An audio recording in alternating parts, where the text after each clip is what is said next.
you want to get going? Do you want to get going? Yeah, it's all right. Yeah, I know. Yeah. Oh, okay. So-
Well, hello everybody. I believe we might be waiting for one more of our panelists, but I think we should get going because, frankly, you're going to hear a few words from me. I'm Therese Coffey. I'm Secretary of State for the Department of Environment, Food and Rural Affairs. This is actually a great pleasure to welcome you to the United Kingdom Pavilion. Personally, this is my fourth COP, and it's exciting to be here, and it gets bigger all the time. I'm not going to rehearse the case for action at any length today because, frankly, it's so obvious it should be self-evident. Come and join us.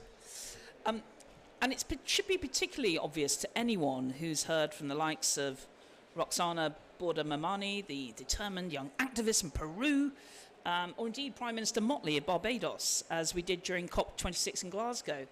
And also she was making the point in the King Charles's pre-COP reception in Buckingham Palace just over a week ago, when she was reiterating those points directly to the King as well as other ministers. I mean, no one deserves to be left behind, and everyone has something to offer. And we need everyone on board if we're going to avoid the worst impacts of climate change and the decline of the natural world. We need everyone to learn from those who are most affected and on the front line of providing solutions, and making sure that everyone feels the benefits of working together to turn things around. And of course, that includes women and girls, as well as many other people who find themselves marginalised and affected in unique and disproportionate ways by a climate crisis that is not of their own making, with knock-on effects that are rippling out across the whole of society. So on a very practical level, whether that's girls being kept from school and put in harm's way while fetching water from dwindling supplies, or even sadly sold into marriage by desperate families, whether it's lives lost as a result of natural disasters, or the growing scourge of malnutrition in a changing climate. Or indeed, too many women just held back from bringing their full potential to bear on the most pressing challenges of our time, including the clean energy transition. And while there is a large and growing body of evidence to back that up, including the voices of women and girls around the world, Common sense and, frankly, common decency tell us that addressing this is the smart thing to do and it is the right thing to do. And that is why the United Kingdom put gender front and centre of our presidency of COP26. Not just by making sure that our programme, our panels, our delegations and our negotiating teams were staffed and led inclusively. We had a dedicated gender day, but it was also right throughout the conference. Also by announcing a £165 million investment to make progress through programmes focused on boosting women's climate leadership and supporting those most vulnerable to climate change in Asia, the Pacific and Bangladesh. And by showcasing the work that so many of you are doing to bring the work of the UNFCCC Gender Action Plan and the Feminist Action for Climate Justice Action Coalition to life as well. Now, it's great to see that continuing here at COP27. I think we're about to hear about some of that work from our panellists representing decision makers, advocates and leaders across society in a moment. But I think before we do, I just want to underline just how important it is for governments to take action here as well. Collectively, we are in command of billions of public money, including official development assistance and international climate finance, to which our citizens rightly expect us to make sure that women have better access through programmes that are designed with their needs in mind, right from the very start. We also have the power to demand that the big multilateral development banks mainstream gender in a similar way and to work together to convene and share the sort of experience that is represented here and to develop and indeed to implement best practice at scale and as quickly as possible. Now in the UK, that will continue to be our approach across our programme, from helping to secure legislation that recognises women's land rights for the first time in Liberia, making sure that women can lead mangrove restoration in Madagascar and coral reef protection around the world. By the way, I've started a campaign to rename mangroves to make them blue forests. I don't think I've got very far, but I think we can all agree it would be a good thing to do. We're also committing £95 million to help women implement climate resilient agriculture in Nigeria, investing £290 million to make sure women are able to pursue an education in STEM, science, technology and engineering, and mathematics, and stepping up as the leading donor to Education Cannot Wait to make sure girls get back into school when climate shocks hit. And we'll continue to use our influence as one of the major donors to the MDBs. But as I said at the start, we need to work together from the grassroots to the policymakers and back again to keep learning and see this through. So we support women and girls around the world now and build a better future for everyone in our future generations to come. Thank you very much. And it's now time to welcome our panellists. And I think somebody from Civil Services bringing that forward, or have I got the names here separately? I have got the names. There we go. Well, there we go. So first of all, can I welcome Catherine Muthiri? Do you want to give us a wave? There we go. Sarah Giles, nice to see you. We've got Demet Intepe, and then Yali Castillo. Indeed, we've got a mixture of proactivists and advocates. And ladies, over to you.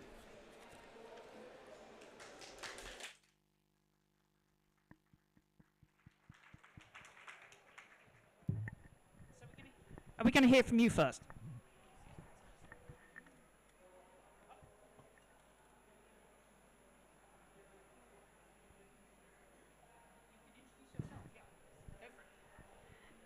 Thank you very much. My name is Catherine Muthuri. I work for C4 ICRAF, which is World Agroforestry and Center for Forestry.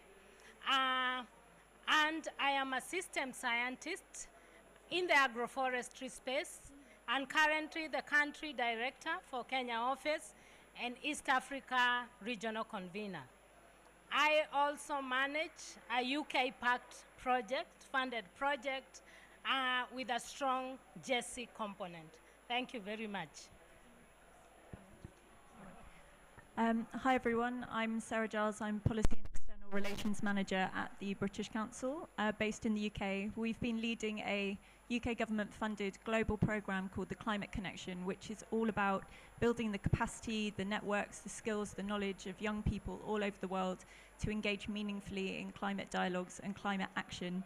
It's a fantastic programme. It's reached almost 250 million through the programme and the accompanying campaign.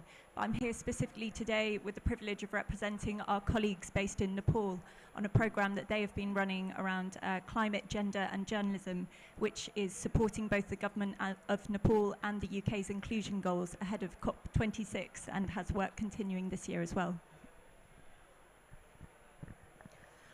Good morning, everyone. My name is Demetin Tepe. I work at Practical Action based in the UK office.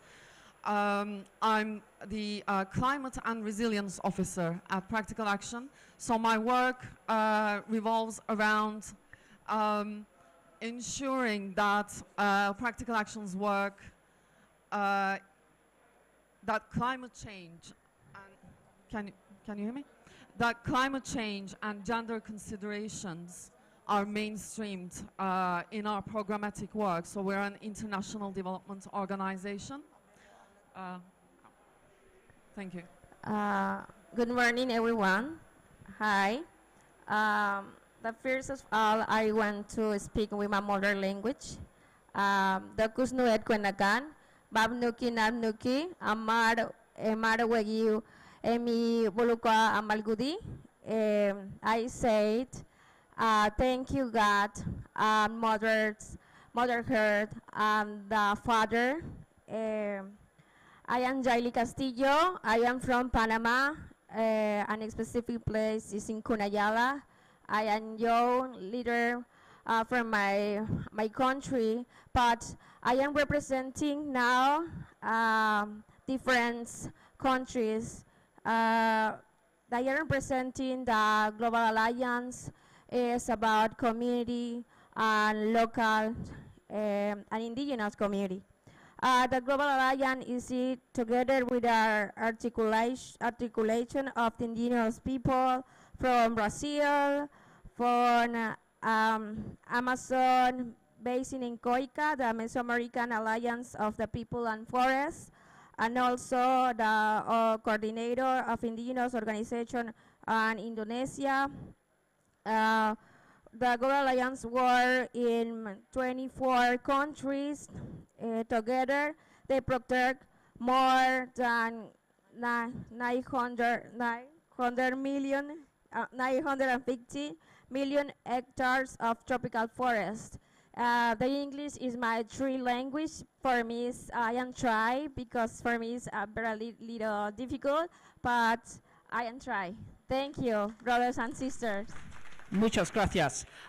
Well, I'm going to ask the panelists basically 3 questions, and I suggest we start off with Catherine, and then you will all, at the end of that, have the opportunity to ask some questions as well. Okay, so my first question is, what are the risks to women's access if we do not consider gender responsiveness when designing climate policies? Perhaps I can start with you, Catherine. Thank you very much. I'm coming from a space where we are working in Kenya, and government has committed to restoring 5.1 million hectares of land and plant 15 billion trees by 2030. How does that happen? Planting trees needs to bring in the people component. The risk of not bringing the people component means we do not know who does the work, who gets to benefit from that, and that is important question, and who makes decision. So that risk needs to be addressed in terms of formulating those policies.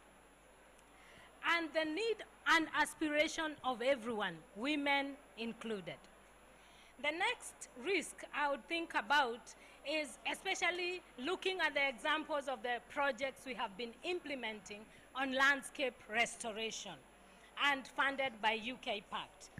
We have realized that women, in most cases, do the heavy work, but are excluded from the decision table. When you are included from the decision table, there is disconnection between who does the work, who makes decision, and who actually ends up benefiting. So this risk needs to be minimized in terms of including all gender from the design of these projects to the implementation and monitoring of the same. Now, I'll give an example drawing from the work we are doing from UK Pact. We did consultation across 47 counties. And one of the barriers to landscape restoration is land ownership. Now, land ownership is, as you heard from the previous session, many women do not have rights to owning land. So how then do they restore and plant perennial crops like trees in their land? Then it means without access and without rights, then we cannot progress. And last but not least, I would say that the research has shown the importance of gender inclusion and equity in landscape restoration and initiatives on action, climate action. When we do that and include everyone, there is ownership, there is sustainability, and there is investment. Because when you invest, you own. And when you own, then that becomes sustainable. I think I'll end there. Thank you. Catherine. Go on to hand to Sarah. Thank you. So I think in terms of our programs, last year we conducted research of 8,000 young people in 23 countries, and those young people reported that they feel that women are currently overlooked in current climate policy. And really, policymakers need to understand gendered experiences of climate change in order to design and implement gender-responsive policies. So my team in Nepal is a country highly vulnerable to climate change, particularly in terms of flooding, and this has an incredibly adverse effect on women's labour in terms of increased water scarcity and changing agricultural patterns as well. And yet, within Nepal, in the media, the impact of climate change on women is not widely reported about. So my team in Nepal started with the key question of how can we invite other people to participate in discourse around the gendered impact of climate change. And we started, as we always do with our programs, with research. And we mapped 2 decades of climate change reporting about Nepal with a focus on media in Nepal, but also looking at the UK and internationally as well. And we wanted to see how gendered intersections around climate change were being spoken about in the media. And there were really interesting results that came up as part of that, which shows the risks around women's lacking access to climate reporting, both in terms of being the consumers of that media, but also being the stories themselves. So we found that many women are working in Nepal in the climate field, but very few of them are writing in the media or being quoted in the media, and it's disproportionately represented by male voices and written about by men. There's also a lack of expertise on gender and climate in the intersections between them. And where gender and climate is being spoken about, it's largely in academic journals rather than in the mass media. And where it is being spoken about in the media, it's predominantly in English language media, and that creates a lot of barriers in terms of language because women in Nepal have lower English literacy rates, and that also is compounded by the urban-rural divide because there are higher levels of English proficiency in urban areas, even though women in rural areas are disproportionately affected. So these are just a few of the things that we've been finding through our research, and what it really links back to is the importance of highlighting and making visible women's stories so that they can better access policymakers to make long-term change. I'll stop there.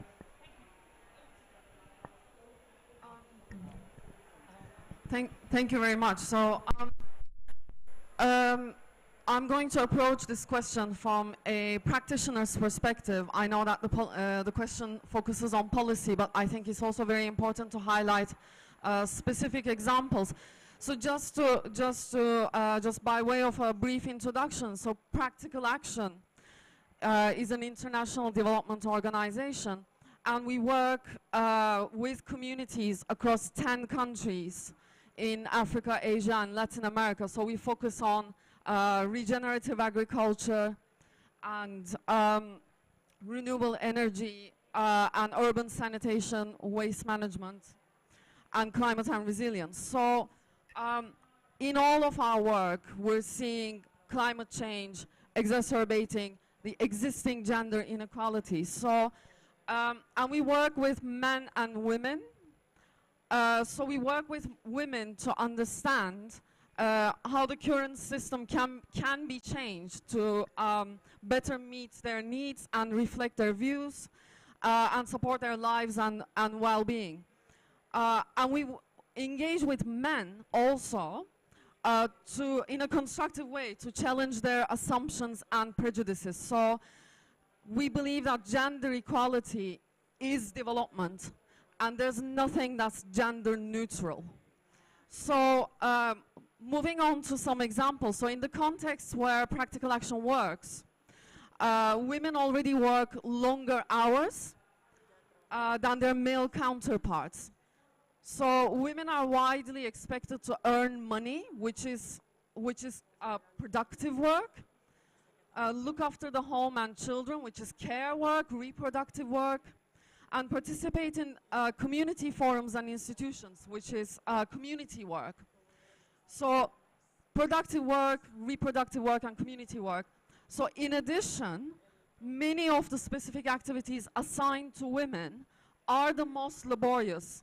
So drudgery is a daily reality for many women across the world.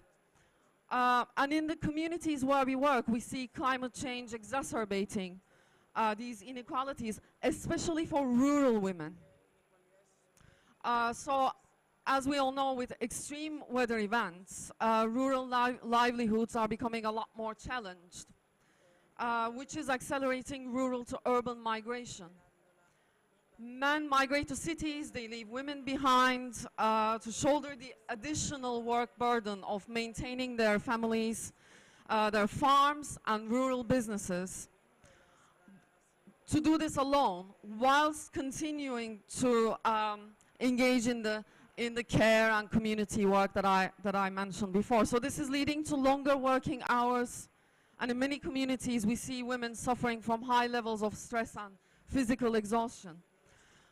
And linked to this, agricultural activities are also becoming a lot more challenging because increasingly unpredictable weather patterns are leading to reduced productivity. So for example, we work in Peru, in Biso, Peru. We're seeing a 40% reduction in alfalfa yields. And also in communities where access to food is already highly gendered. For example, we work in Darfur, Sudan. Less food is available due to agricultural yields decreasing. But this is also compounded by social norms around male preference during meal times. So leading to increased malnutrition among women and girls. I will provide other examples in due course, but I will stop here for this question. Thank you. Thank you, Demet. I was about to say you've gone into question 2, which is about practical steps, but that's no surprise given you represent practical action.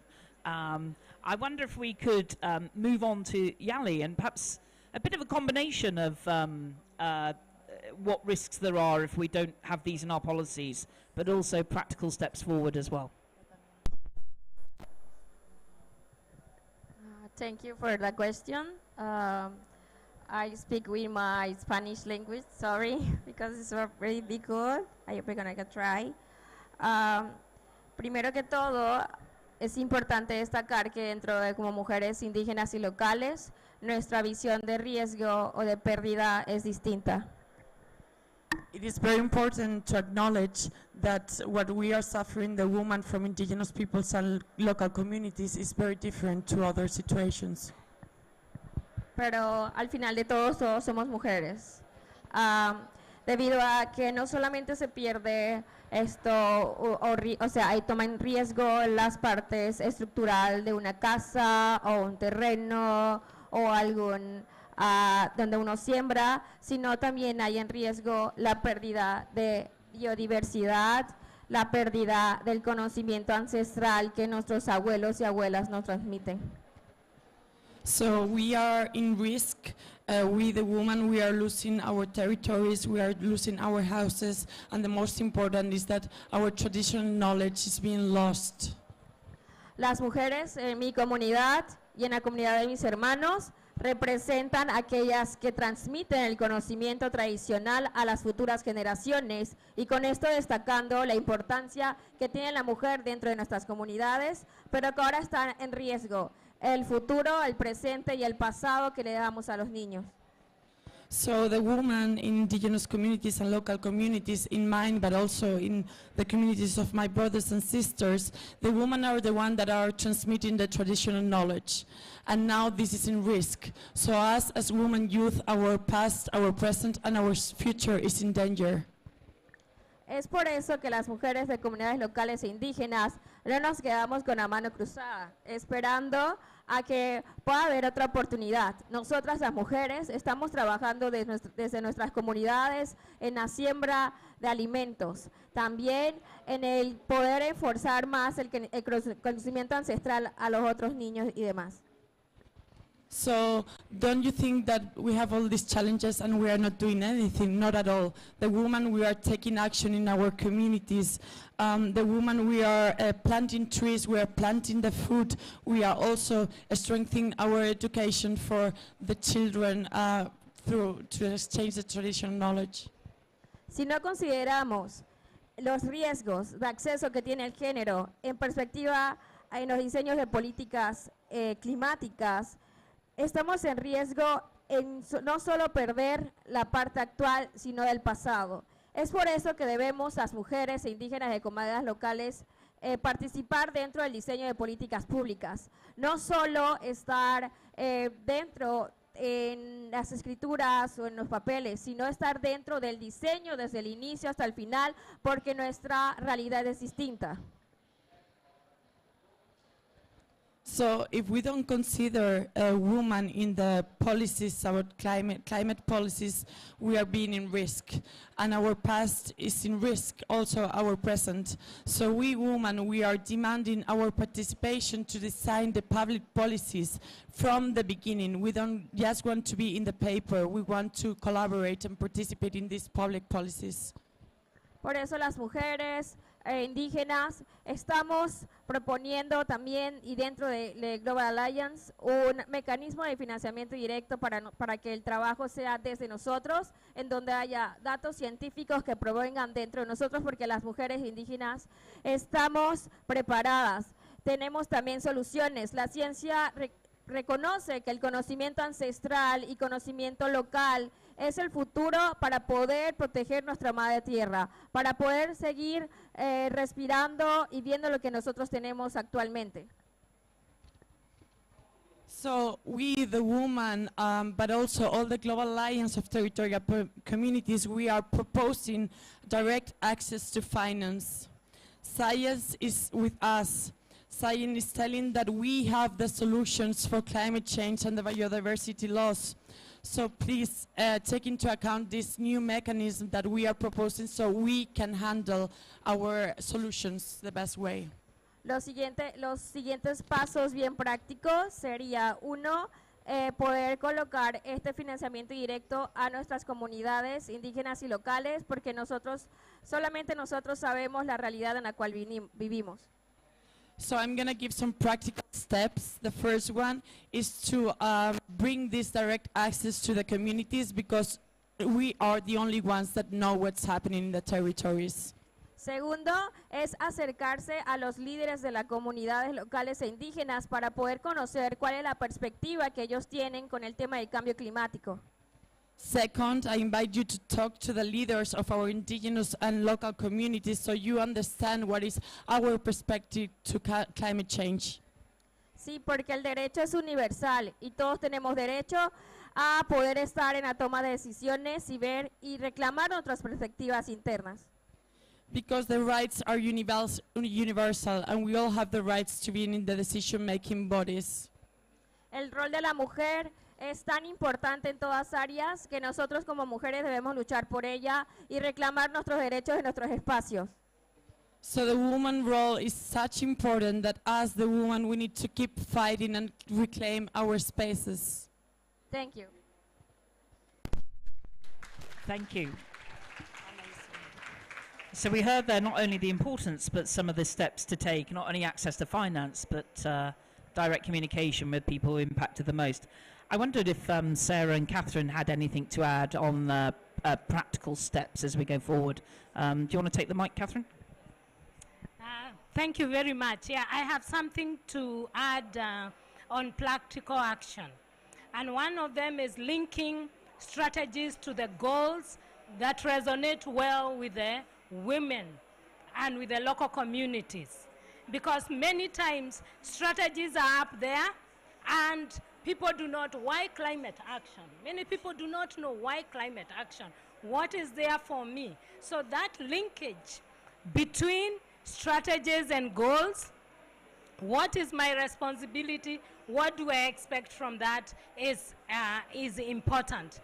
And through the project we are doing with the UK Pact on Landscape Restoration and Nature-Based Solution, we realized it's not just also having women participate. It's a transformation where you bring them and you capacitate them in terms of their gender responsiveness, and you value their contribution. So in terms of practical action, it's active engagement, and they have, why do women, for instance, plant tree? A man will plant tree for timber, while a woman is looking for firewood, you know? So if we provide a multi-purpose tree species, then the multi-purpose tree species provide firewood for the lady, and it will also provide timber for money for women, for the man. Same case to fruit trees. Why do women plant fruit trees? Some, they want plant fruit for their children, food security and nutrition. On the other hand, a man is looking for money. So how do you engage the two and bring together? I think that is very, very important. In terms of monitoring progress, how are we monitoring progress in terms of gender? Do we have indicators, clear indicators for monitoring gender progress? I think there is a gap, and there is also a gap in how do we measure those indicators. So how do we monitor and how do we measure those indicators? Thank you. Well, that was very helpful, Catherine. I think also in terms of embedding, which was question 3, getting the monitoring in, it seems to be your key point there. I'll hand over to Sarah now. Thank you. So I think in terms of another practical step, it's about how we bring in the most marginalised voices to the wide stream debate around this, including funding for projects that specifically support and amplify women's voices. Women have a voice. They know what their experiences are, and it's about giving them the platform to share that, and particularly to connect them directly with policymakers. So to share again the kind of practical example, coming back to the practitioner approach, which is what our team and our colleagues in Nepal have been leading on, their project was around women reporters and bringing more visibility to the stories of women across Nepal, particularly those in remote areas, which are some of the most affected. And they did this in 2 ways. One was by profiling women climate leaders on national television, but also on Radio Kantapur, which is a major radio station, but also through capacity building workshops for women journalists based all across Nepal. And those workshops were really important for bringing together those women journalists with other leading journalists and also climate scientists to talk about how women journalists can sell these stories into media outlets without excluding parts of society. If these are stories about women, how are they also engaging and connecting with male readerships or audiences and making it an inclusive process, but also the practicalities of reporting on these stories where there are certain vulnerabilities about professional women going into kind of climate affected areas. So, and we also as an organisation kind of taking the importance of funding and access for women, but also young people across our programmes, provided small grants to enable them to then report on these stories, and kind of produced many articles and multimedia content, which we then helped to promote through panels, podcasts, TV series, and also connecting directly with policymakers. So some of the journalists met with Alok Sharma, COP26 president, and also with the British ambassador to Nepal, and we really wanted to create those opportunities to profile. And in terms of the stories themselves, they're really highlighting the individual and unique experiences of women with the adverse effect of climate change. So women who have to wake up in the middle of the night to dig canals when it starts raining, and girls who are being married off early because they can't afford to be fed by drought-stricken families. But then on the flip side, also innovations. So women-led groups who are turning plastic waste into the soles of footwear instead of burning that plastic waste, which obviously produces a livelihood and also helps in terms of the environment too. I'll stop there, but that's just one practical example. Thanks, Sarah. I think that neatly leads us into perhaps Demet would like to talk a bit about how we embed this. You've already spent some time talking about practical steps, and perhaps we'll hear straight from Yali straight after you as well. I think we're on to the third question. You told us a few practical steps. I'm just keen to hear from the audience as well, and we've got 5 minutes until we hear from them.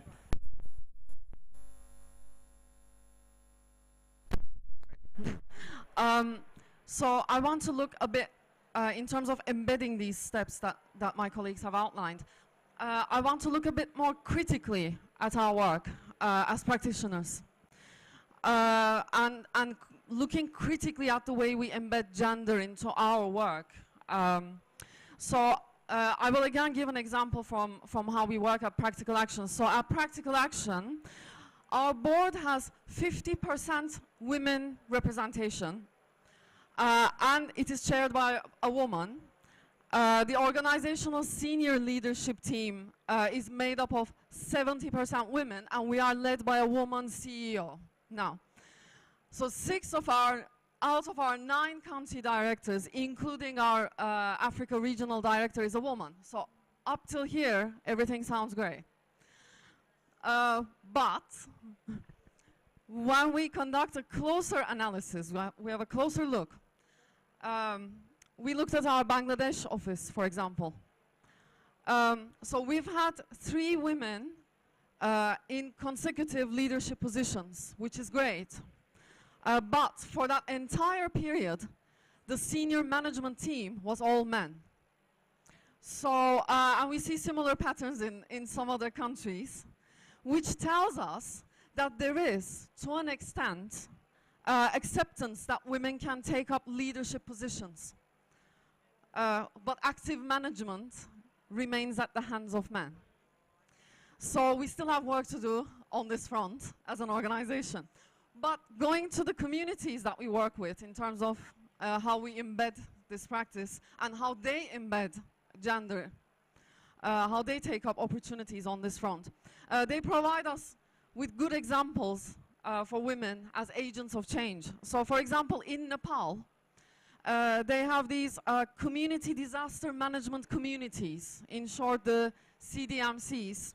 These are community-based grassroots organizations that are present across the country. So a woman from a community that Practical Action is working with, she first joined her local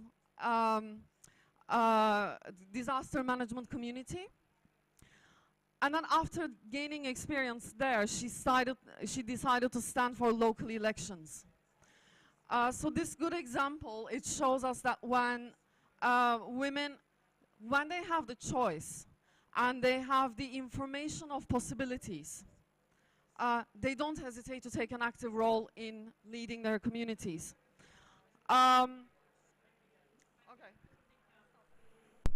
Thank you, Demet. So one clear message is put women in charge and run for election. So Yali, would you like to say something on this? And I know Catherine wants to do a minute as well.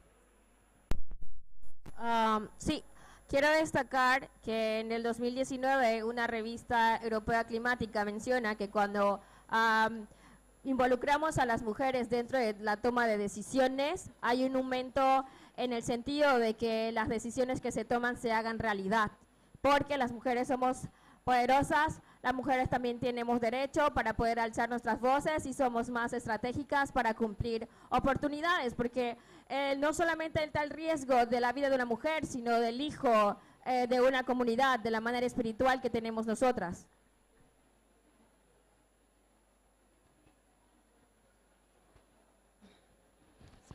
I want to point out that there is a report that was shared in a Climate European newspaper in 2019, where it says that when women are included in decision-making processes, it is enhancing the possibility that these processes are successful. And she's saying that this is because the women are more strategical. And why is that? It's because the women, they are not just thinking about themselves, they are thinking about their kids, they are thinking about their families. Sí, y darle acceso a este recurso financiero o económico o una oportunidad dentro de la toma de decisiones aumenta la seguridad alimentaria de nuestras comunidades y de igual manera reduce las emisiones de CO2.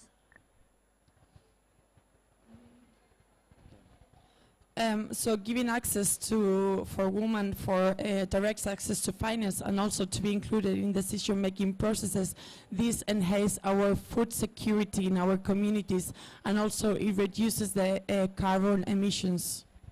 Sí, actualmente también, como mis hermanas mencionaron, hay mujeres preparadas, mujeres en la cual pueden estar exigiendo dentro de la toma de decisión, dar iniciativas y no solamente estar detrás del panel, sino estar de frente en la lucha de la batalla, como igual forma se nos enseña desde muy pequeña a nosotras, a las mujeres indígenas y de comunidades locales. So as my sisters were saying, there is many women that are prepared, that are ready, that have their own initiatives.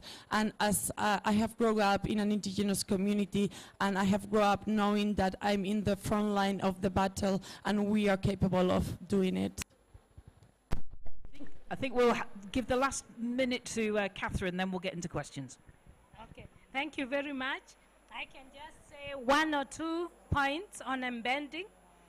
Importance of partnership, collaboration between people across the board, from policymakers to the local communities, so that we have the right people representing us in decision making.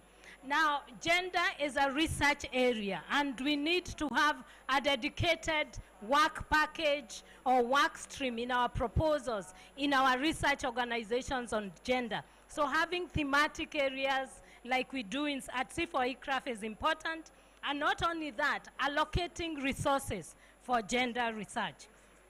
Capacity strengthening, if you ask me, many people are not aware what is gender, what is GESI, and I want to appreciate UK Pact, because when we start the project, they welcome us to a workshop on GESI. That is highly commendable, and that is good feedback. And lastly, I would say that going forward, I think what is on paper should actually be on the ground. We have 30% women, you know, all these good documents at the policy level, but when you come to the ground, the implementation is not there. Thank you. Well, thank you very much to our panellists. And now it's the opportunity for you. I can see Sarah's got her hand up already, but I'm going to suggest that we try and get 3 questions, and I'll kick off with Sarah on the panel. Thank you so much, Secretary of State, and thank you very much for such interesting answers. Muchas gracias por las respuestas muy interesantes. You've all highlighted education and training as a really important part of this piece, but how do we do that in a practical and respectful way for communities? ¿Cómo las en una manera práctica y respetuosa por sus comunidades, la formación y la educación? Muchísimas gracias. Thank you, Sarah. Have we got any other questions? How about the gentleman there? I'll be looking for another lady in just a second. Thank you very much. We have the Gender Action Plan under the UNFCCC, under the negotiations, but we also have a lot of streams, the Global Goal and Adaptation, the Mitigation Work Programme, the Santiago Network for Loss and Damage. How do we make sure that gender is included in those other processes and not just compartmentalised into the Gender Action Plan? What approaches can we take to make sure we achieve our gender goals? Thank you. Another great question. I've got room for one more question from a lady. Okay, madam. My question is about COP27. I have been attending a lot of scientific panels where females are moderating the session, and then it is an all-male panel. Why are, till now, we are not technical enough to be discussing science rather than only moderating? What should we do? Well, speaking as somebody who's got a PhD in chemistry, I'm a strong believer in getting education higher up the agenda. But can I perhaps start off with you, Sarah? There's 3 different strands there, but some good themes. Of course. I think I might focus on questions 1 and 3, if that's all right. The first on education and training. The British Council takes education and training so seriously. It's one of the 3 pillars of our work, alongside arts and culture and English language, and English language itself obviously being huge in terms of education and training. But how to do that in a practical and respectful way?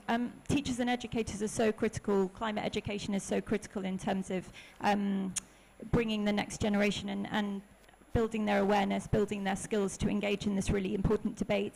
And at the heart of all of the British Council's work is the idea of mutuality.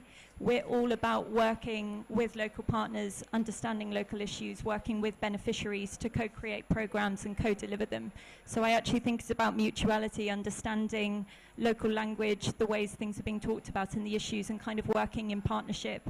And that also, of course, brings about the importance of involving men and boys in these programs. You know, the Nepal example is a women journalism program, but as an organization, we look at the whole of gender, and including bringing in men and boys is really important as part of the broader gender lens. Just very quickly, in terms of technical information, yeah, that's hugely important, and it's a really good question. And we as an organization do a lot around supporting women in STEM through scholarships and kind of broader work. And also in the Nepal project in particular, the workshops involve both climate journalists and climate scientists to make sure that journalists, when they were then going and documenting stories with a gendered lens, were doing so backed up by really good evidence and data. Sure. I will very quickly address the question about training. I think we should also mention that training has positive consequences for business, creating business opportunities, creating business entrepreneurs among women. We've done this in Kenya with clean cooking stoves. We've trained 400 women, which might not sound like a huge number, you know, in developed countries, but it is a huge number if you think of the effects of that, because that gives women with time. You know, when I talked about the care work, the reproductive work, on all the burdens, it gives women a lot more time to deal with tend to those other parts of their lives when they can get rid of the burdens of cooking that's not clean. Just to quickly address also the question on the global negotiations and how we embed gender, how we should embed gender into those. So I'm mostly following the discussions around negotiations around adaptation. For example, around that, around the GGA, we need to make sure that local voices can be carried into these platforms. And the way to do this is not only to include quantitative data at a top level about what's going on in communities in adaptation, but also using qualitative data and what my colleagues mentioned about bringing stories from communities, bringing those voices into those as well. So both qualitative and quantitative work needs to be carried out in consultation with communities. Yeah, just to say from a practical action in terms of training, yes, women, when we bring local communities, when we bring women and local communities to these trainings, it is participatory. We create a safe space. It is by professional trainers, so that you get to know the information. They feel, and it's a relationship. It's relational. So it's not a one-time off. It's a continued engagement with communities. They have trust in you, and there is change we have seen. Because through the trainings, men are now bequeathing land to their children. And we are seeing a shift in terms of training in Makueni, where people are starting to plant more trees because they have ownership, land ownership. Practical example. Thank you. Sorry, para la última pregunta, I am Professor My country. Yo soy profesora de mi comunidad, en la cual estamos trabajando en una educación transversal, en donde relacionamos el conocimiento ancestral con el conocimiento occidental. También trabajo en realización de ciencia, hago ciencia en mi comunidad, en la cual hablamos de la conservación de los bosques, pero como lo vemos de la perspectiva indígena. So I'm a teacher in my community. We work in a transversal education, so we merge traditional knowledge with Occidental knowledge. Sí, porque para poder tener una educación en la cual entiendas qué está pasando, primero saber cuál es la visión o cosmovisión interna de una comunidad. Luego también es buenísimo que vayan a una comunidad, se interesen, que vean la realidad, cuál es la diferencia entre otros. Segundo, la parte de documentación es interesante que esté dentro de nuestros idiomas para poder barrer todo tipo de conocimiento que no llega a nuestras comunidades. So first of all, the education we do, it comes from our cosmovision, so that's the first thing, to respect our cosmovision and understand it. Second, to really understand also what is our reality. And third, it is really important that every documentation, it is in our own language. Thank you. Well, can I just say thank you to the four ladies? Can we thank them in the traditional way? I think we've had a great panel discussion. As ever, we could talk about this for the entirety of COP, but I'm sure some people may be dashing off, but I'm sure some of the ladies will be about if people want to talk. Thank you so much again for coming to our event today. Really appreciate you've done that. Thank you.